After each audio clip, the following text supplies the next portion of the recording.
자, 여러분 안녕하세요. 황진범입니다. 자, 이번 시간은 제7장 부가가치세 신고와 납부에 대해서 시작을 해보도록 하겠습니다. 자, 부가가치세 신고와 납부는 그의 파트가 많은 부분이 아니기 때문에 이제 가장 중요한 부분도 있고 하니까 집중해서 들어주시길 부탁드리겠습니다. 중요한 부분이 참 많죠. 그렇다고 외워라는 부분도 아니에요. 외워라는 부분도 아니고 이제 이해를 하셔가지고 또 그 공부를 그렇게 하시고 또 시험도 준비를 하시면 됩니다.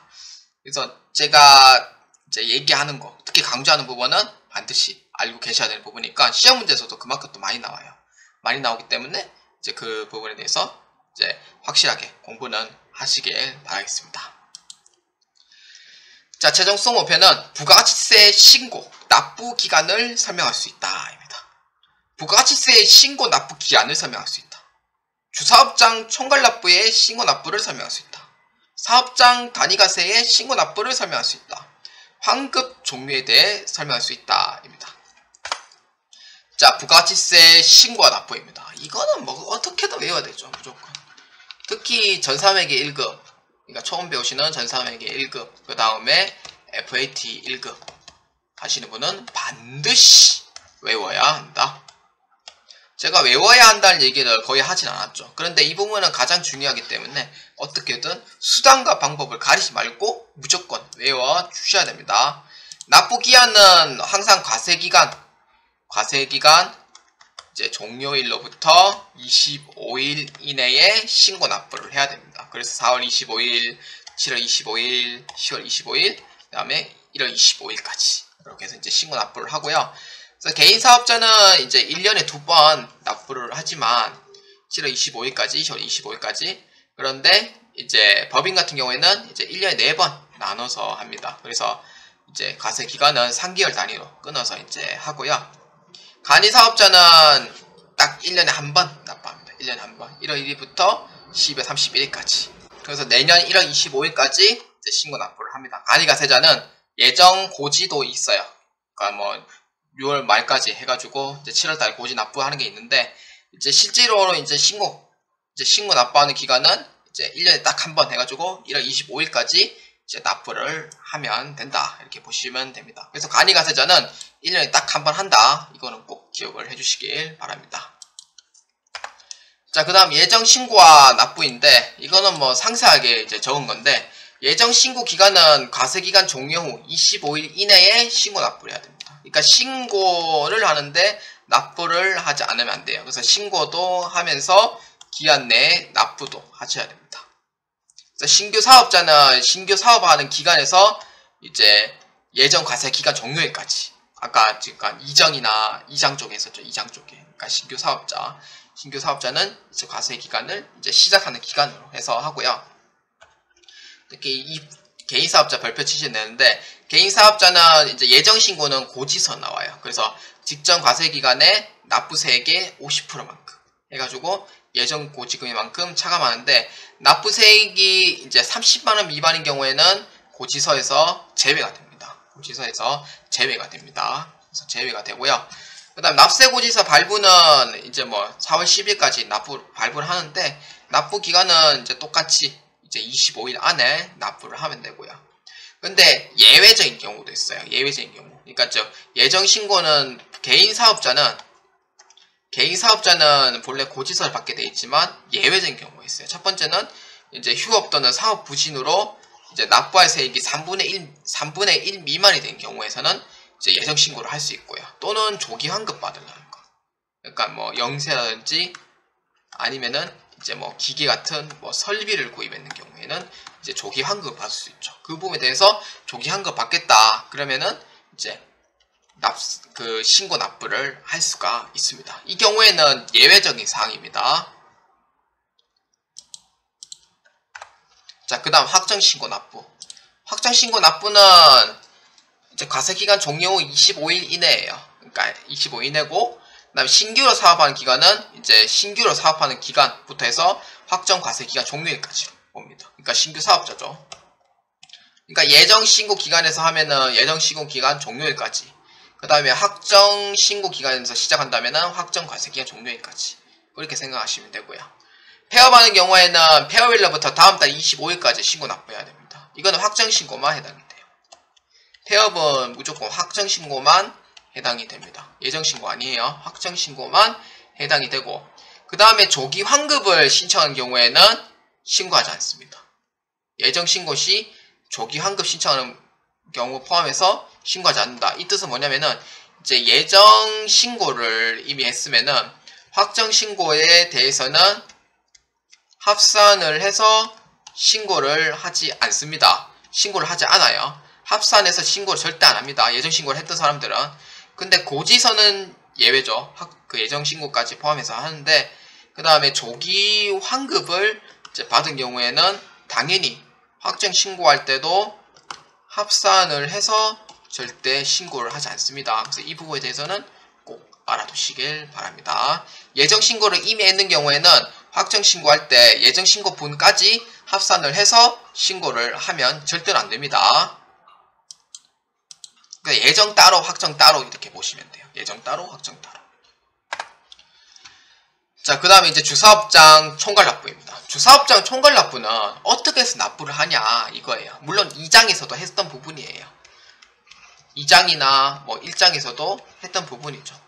2장은 과세거리였기 때문에 2장 아니고 1장에서 했었죠. 1장에서 제가 했었죠. 그러니까 즉 A 사업자, B 사업자, C 사업자 있으면은 B 사업자에서 이제 신고 납부를 한다고 하면은 신고는 이제 각각 하죠. 신고는 각각 하지만 이제 납부는 어디서 하냐면은 이제 B 사업장에서 정해놓은 주사업장이죠. 주사업장에서 이제 합산을 해서 이제 납부를 한다라고 얘기를 했었어요. 자, 그래서 주사업장 총괄 납부는 이제 사업장이 2 이상인 경우, 그러니까 2개 이상이 있는 경우에 한해서고요. 그래서 법인은 본점 또는 지점, 개인은 주사업장에서 이제 신고 납부를 합니다. 그래서 A 사업장이 주사업장이라고 보시면은 신고는 각자예요. 그러니까 신고는 각자. 신고는 A, B, C 각자. 그 다음에 B는 이제 합산을 해서 이제 신고 납부를 다 합니다. 합산해서 무조건 신고 납부 다 해야 돼요. B는.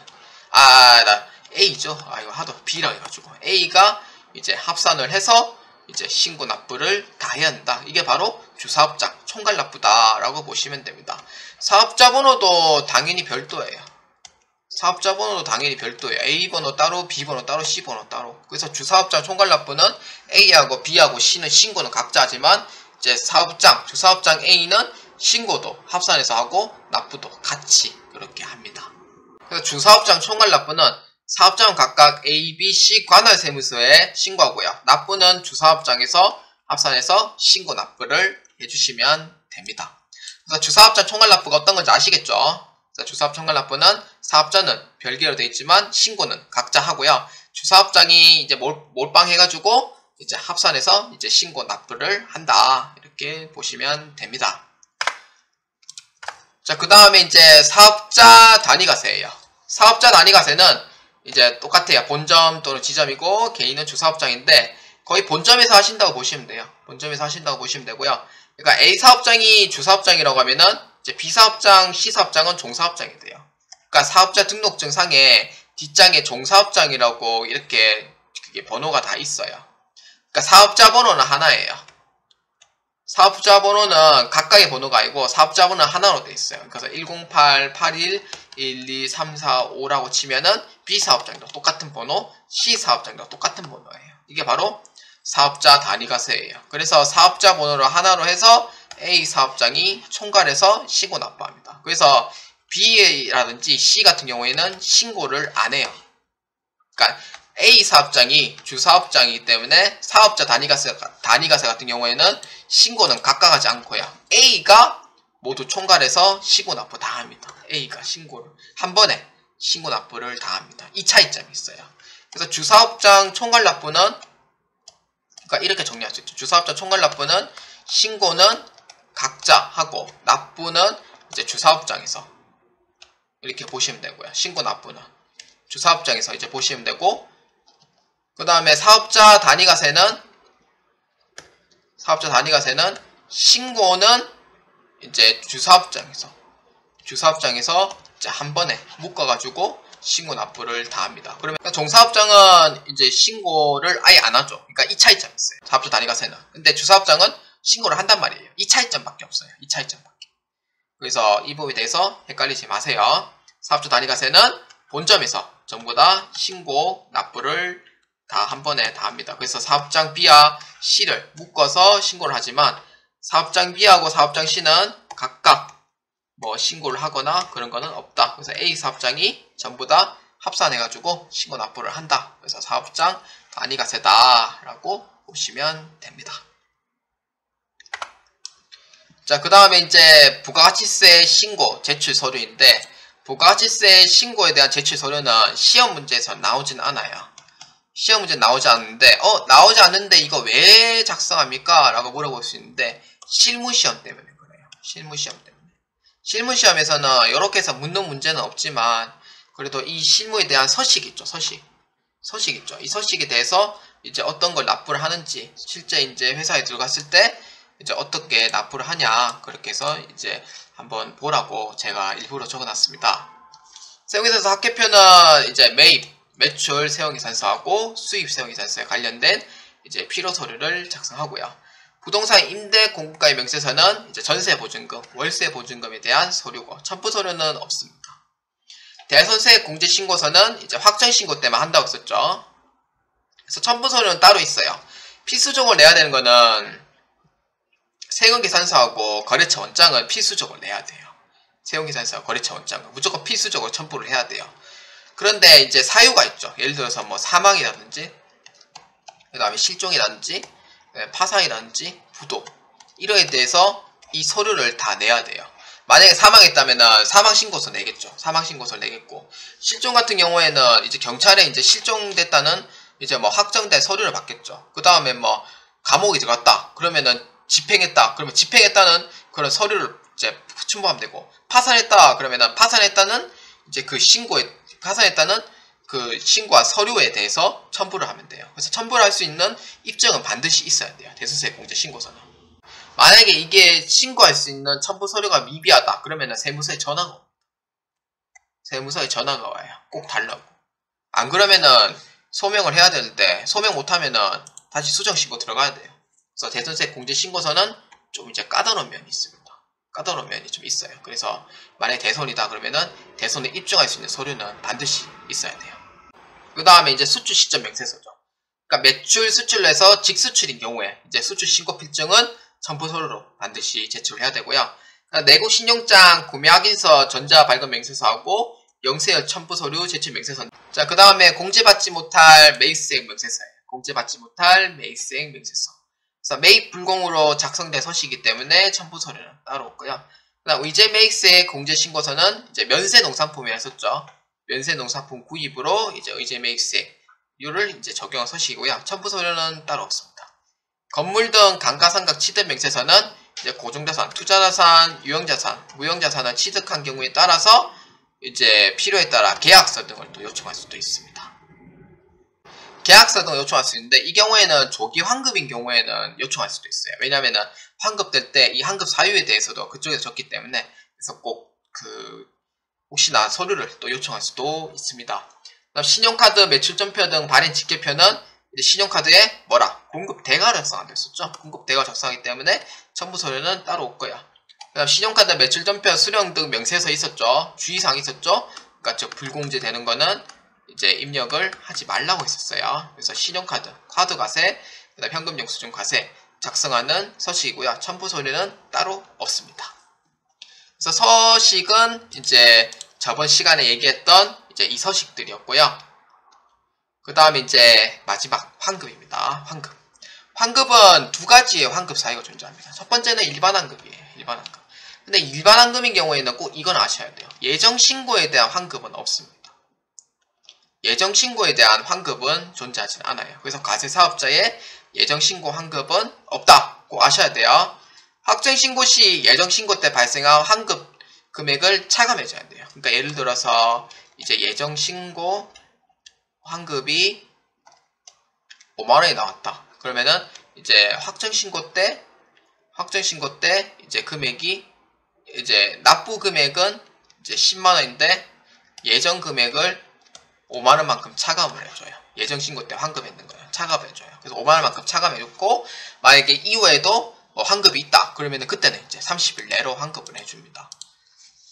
요새는 코로나 때문에 환급이 좀 많이 생기는 편이라고 생각하시면 돼요. 그래서 30일 내에 환급을 해줍니다. 그다음 조기 환급인데, 조기 환급은 15일 내로 환급해줘요. 그래서 조기 환급 대상이 이 세 가지의 사유가 존재합니다. 그래서 꼭 알고 계셔야 돼요. 첫 번째는 영세율 적용 대상인 경우, 두 번째는 고정자산을 취득한 경우, 세 번째는 재무구조 개선 계획을 이행 중인 경우에 한해서만 조기 환급이 가능합니다. 조기 환급은 예정 때도 조기 환급이 가능해요.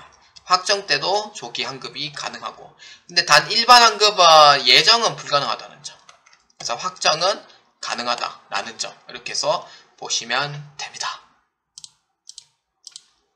자, 그래서 조기 환급 신고는 이제 예정 신고 기간 중 또는 과세 기간 최종 3개월 중 매 2월에 조기 환급 신고 끝난 날로부터 25일 내에 신고하는 경우에는 15일 내로 환급한다. 그러니까 이게 이제 15일 내에 환급한다는 거는 영세를 적용받기 위해서는 이제 빨리 이제 돈 흐름을 빨리 하겠다는 목적도 있어요. 그래서 매월 하는 회사도 있어요. 매월 환급으로 하는 회사도 있어요.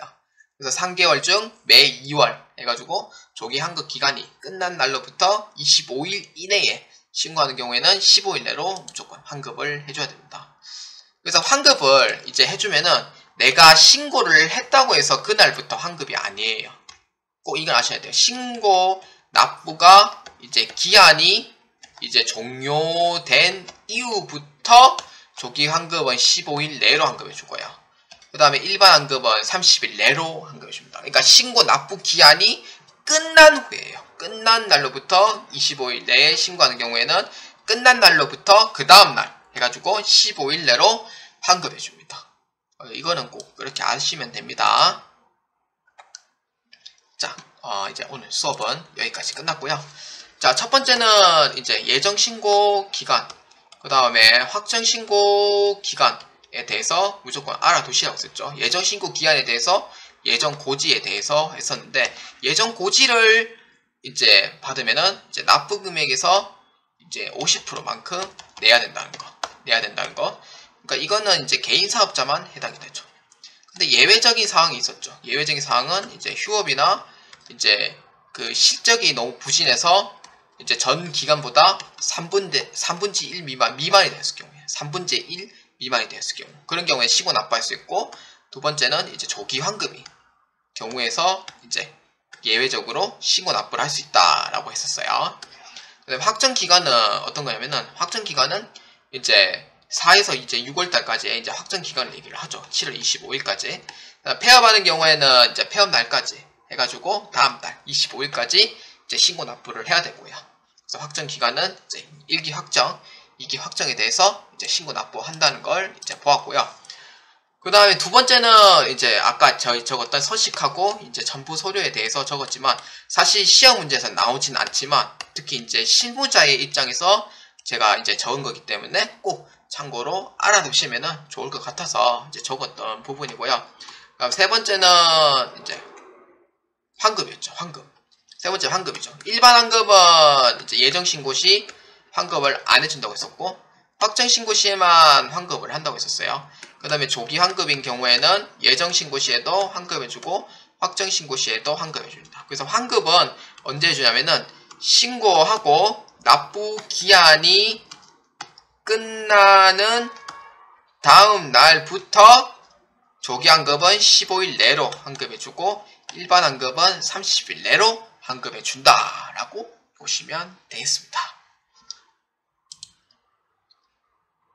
자, 이제 오늘 여기까지 하도록 하고요.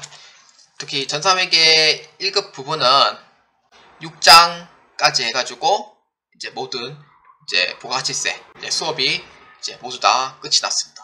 그래서 부가가치세는 FAT 1급 같은 경우에는 FAT 1급에서 나오는 부분에서는 이제 6문제가 출제가 됩니다. 6문제 정도 출제가 되고요. 그 다음에 전산회계 1급에서 나오는 이론 문제는 이제 3문제가 출제가 됩니다. 그 다음에 메인 매출 전표에 대해서도 이제 6문제 나오고, 그 다음에 FAT 1급에 대해서는 총 7문제가 나옵니다. 그래서 이 부분에 대해서 확실하게 이제 공부를 해주시길 부탁드리겠습니다. 그래서 전3에게 1급과 FAT 1급은 이제 확실하게 이제 알아두시면 되고요.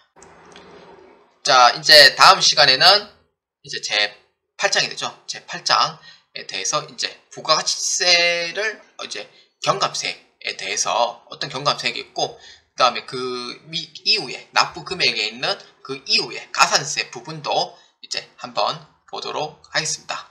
자, 여러분 오늘 수고 많았고요. 자, 다음 시간에도 한번 열심히 한번 공부를 해보도록 하겠습니다. 자, 여러분 오늘도 수고 많으셨습니다.